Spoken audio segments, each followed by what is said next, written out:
So, in our previous video, we discussed why there were two Yemens in the first place. So, now that we know there were two Yemens, we are led to the next question, which is historically there were two of them, so why is there one Yemen today? In other words, why did the two Yemens unite? So, there were reasons for why this union happened in the first place. Firstly, it was the nationalism factor.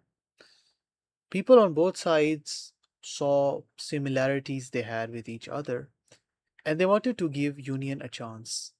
They were like, we do have a lot of similarities, so how about we unify and see what happens? The second reason was that it was supposed to happen. Believe it or not, but both Yemens fought border wars in 1972 and in 1979, known as the Yemenite Wars. And although neither side managed to achieve significant gains, in 1972, already after the First War, the Cairo Agreement had been signed, setting a plan that the two countries would be unified. And what delayed it was the 1979 war. But by 1988, both countries were once again on the table having talks. And an important reason for these talks was the change in USSR's policy.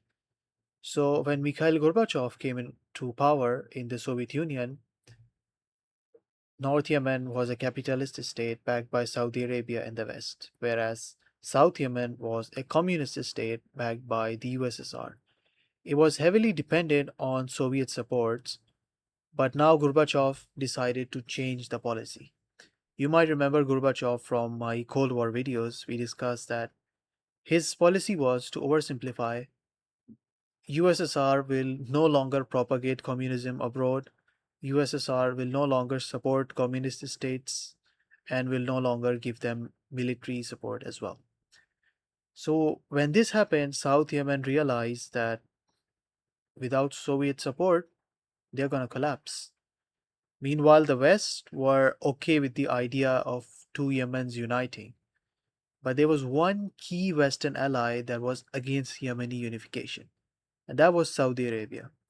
Saudi Arabia preferred a divided Yemen in its backyard. The next reason was oil. Obviously, it's Middle East, so oil is quite important in its history.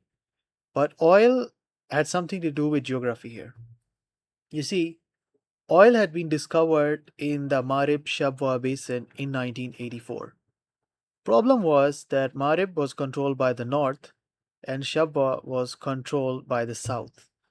So both countries were like, if we unite, we can actually share the profits from this oil without fighting over it.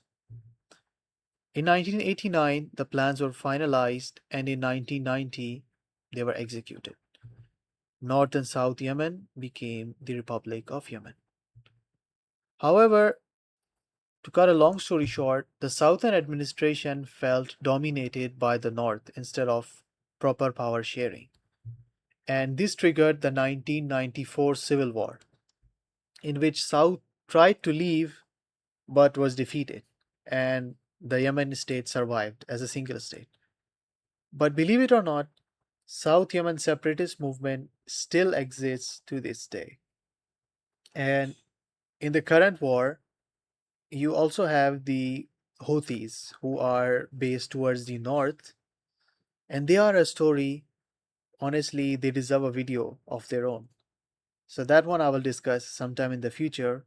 For now, I would like to thank you all for watching.